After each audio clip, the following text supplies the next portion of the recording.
poster shows real cases of children who had been defiled by 2008. Right now, this number has gone to over 2,000 children. Some of these children have been defiled more than once. Actually, one of them has been defiled 13 times. She's mentally handicapped. These children, 7 of them are HIV positive out of the rape. It is true that this child was defiled by her neighbor and now she's HIV positive. This child has been defiled from the time she was 3 years old.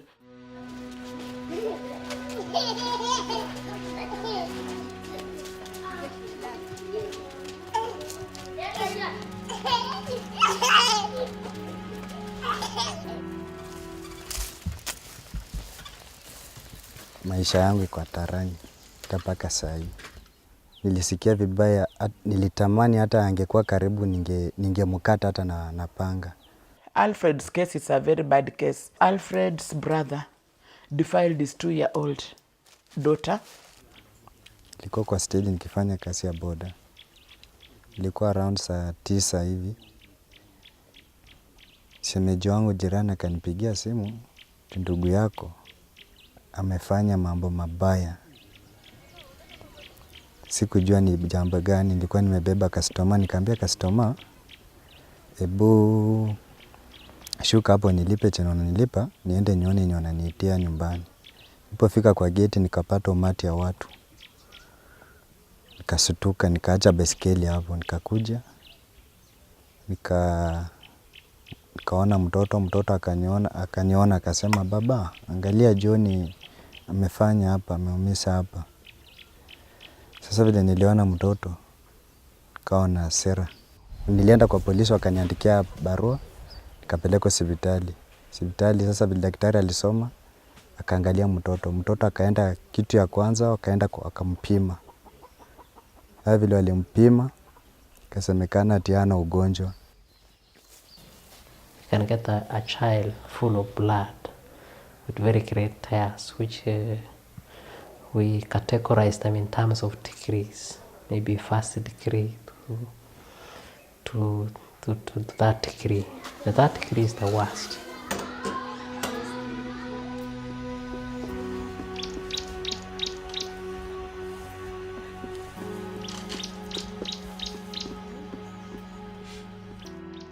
We went with the police. It was difficult, but finally we got the man arrested. But instead of the family supporting Alfred, mzee akatoka Bungoma kukuja, hakuniambia iko namna gani. Mama akamweka vikingi, akamweka vitina, mzee akaniweka chuma. Sasa vile alinipiga chuma, mama akasema hata ungemuua hata ungemkata na panga. Na mimi nikasema umenipiga sawa, acha tutaona nani ataumia. Na mimi ndio kuenda moja kwa moja kwa polisi. Vile hiyo nini askari aliniambia yeye hakuenda ndani ya mtoto. Walikuwa tu wanajaribu labda juu kama mapacha hivi, kwa mapacha, lakini hakuingia ndani. Kaamua nikatoka na familia yangu, tukatoka. Sasa tulitoka tukaishi tu nje tu kwa mashida. Tumekaa karibu nje kama miezi 3 tulikuwa nje. Ukionekana hapa mzee anasema mtoto wangu asipoonekana hapo sikanyage kwa hii boma. Sasa nilikuwa napita tu kama ndege barabarani, lakini hapa sikuwa naingia. Hata ndugu zangu hapa wale walikuwa nataka kumkaisha, aongei nao sasa, hata saa hii aongei nao. Sasa anachukua kila mtu ni adui wake. Baada hatuelewani nao kwa sababu ya hii maneno. Hata saa hii kuna mwenye amenipigia simu ati kuna watu wamekuja huko kwenyu. Hiyo mambo iko namna gani? Kama huyo ndugu yetu kama arudi, hatutaelewana kwa hiyo boma. Mimi sina maneno na yeye. Nilisema hata kama amefunga ule, akuje tu arudi tukae. Saa hii wanaongea sasa ati wanajifanya ni wazuri, itafika mahali wamelipuka. Mzee alisema ati huyu kijana asipoletwa tutastukia siku moja tumechomea kwa hii nyumba. Mimi sijamkataa. Hata kila siku mimi namwambianga tukikutana njiani hataki kukutana na mimi. Leo ndiye ananisalimia hapa bila mlikuwa hapa. Ukiambia kuja tukae nisikie na mimi naye maneno ya mtoto huko iko namna gani, hataki, hawezi karibia. Sasa mimi ndio nitafanya nini?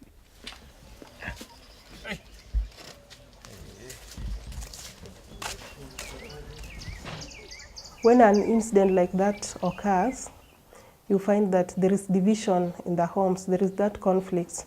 You find that there will be those who will support the legal action to be taken, and you find that we'll have those ones who will not. People will just say that if such like a thing happens, they are supposed to sit as a family and solve. And if one comes out and reports the case, it brings conflict, because now he'll be seen like somebody who is going against the culture.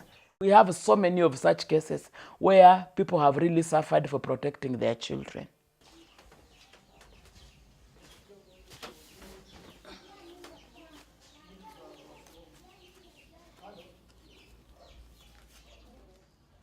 She was 3 years old when the act happened. So the policemen went and arrested the boy. This is where problems started. The whole family rose against me that why should I do that to their son? Why should I sit down? We negotiate. Now from that day, it was not easy. We went to the police station, but the father-in-law forced us to negotiate for that boy to come out. But my husband said that he will not. Let the law take its course. They kept telling me that it's not good to take out the secrets of the family to the outside the community and all to the outside world. They came out with the panga, stones, throwing in our house, and ordered us to move out.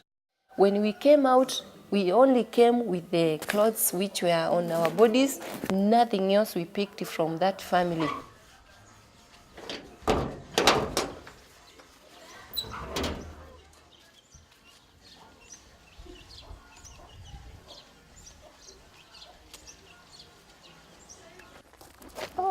We met a clinical officer from a healthy facility. Unknowingly, the clinical officer was interested on what we are talking about, because we were arguing, where are we going to stay? Should we go back to Nairobi? What are we going to do? Then he came and approached us. We narrated the whole story to him. Then he told us that he comes from an healthy facility, and that's where he stays. And there are some rooms which have nobody to stay in. If we can agree, he can take us, we stay there. So we tried to encourage Margaret to be strong. It is not the mistake of the person who reported. The person just wanted the child to be protected and wanted the law to take its place. So we bring them together, we share with them, we make them understand the reasons to why the other person is in jail, because it's also dangerous to the whole community. Kutupana maneno.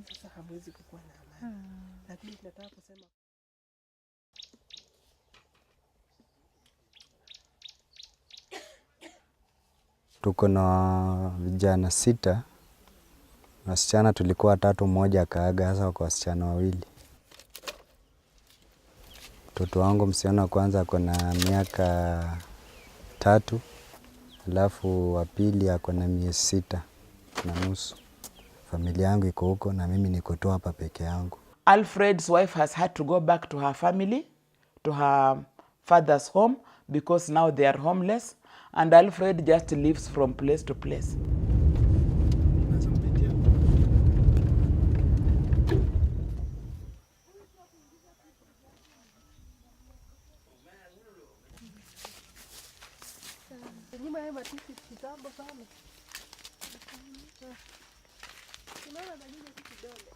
Kitu kenye ilifanya yeye akarudi nyumbani, hata wazazi wa mzee wake walikuwa wakali sana kwa boma. Sasa mzee alikuwa anashikianga huyu panga. Lala leo, kesha ako kwa mlango na panga. Anajibadilika tu kama kinyonga. Mnasikilizana tu leo mzuri. Hata wazazi wake wa mandugu zake walikuja wakakaa, wakasema acha watu wakae muachane nao. Kesho yake mzee amebadilika. ameshika panga, ameshika rungu, utasimamia wapi? Mimi nikasema badala mimi kukaa hapa wakinipigia kila siku kelele, acha tu niende nyumbani. Ndio mimi nikakuja. Wasiwasi yenye niko nayo, saa shamba nilikuwa nimetegemea umenyang'anya, saa sina vile nitaanza.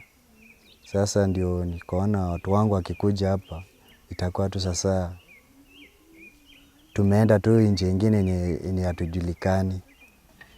Sasa ndio nilikuwa nimeonelea nikipata tu kibarua yote ili nikae tu na familia yangu, sababu hapa hakuna mahali nitashikilia hivi ama nifanye nini.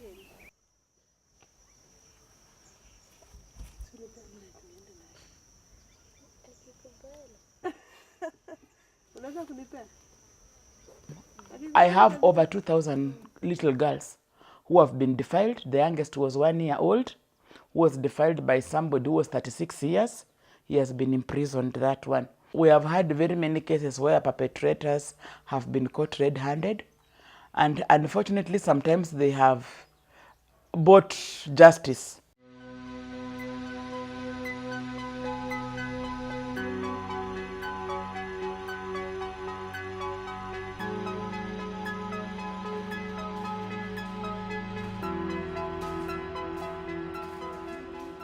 It was one of my duties of doing pro bono work that I met Margaret.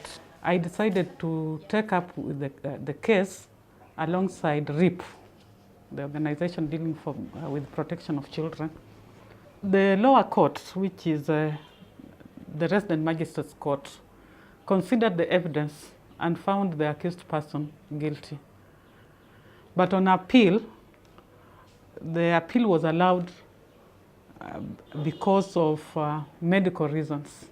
The High Court merely looked at a technicality other than the substance of justice to the child.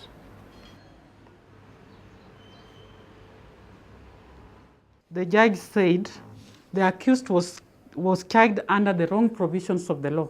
So the judge was of the opinion that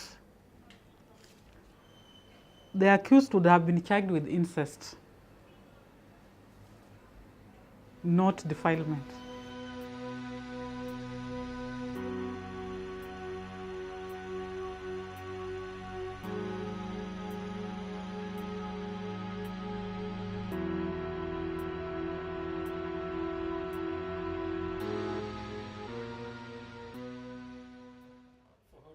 I just plead. Even as you can see, she's still crying. Basing on that, I just plead that this file be reopened and Margaret get justice. If the state can give lawyers to a robber, give lawyers to a murderer, surely the state can afford to give lawyers to the child. It is so painful. It is so painful for a parent, assuming that your child is passing through the same procedures. It's so painful. And being that she's so innocent, so young. What I can tell my fellow parents, maybe those who have passed the same as I have passed, or maybe those who are listening, to protect their children until the last moment. We are not telling people, please don't do this to children. We are not polite about it. In fact, I normally tell people, go on, defile your children at your own risk, because we shall not negotiate, we shall not betray. It is like you defile a child, it will end up in court. Ningeomba huyu kijana angekuwa funzo kwa wengine, kwa sababu wengine wangeona hii kitendo vile huyu kijana amefanywa, ndio hao pia ingekuwa funzo kwa wengine wenye wanafanya maneno kama hayo.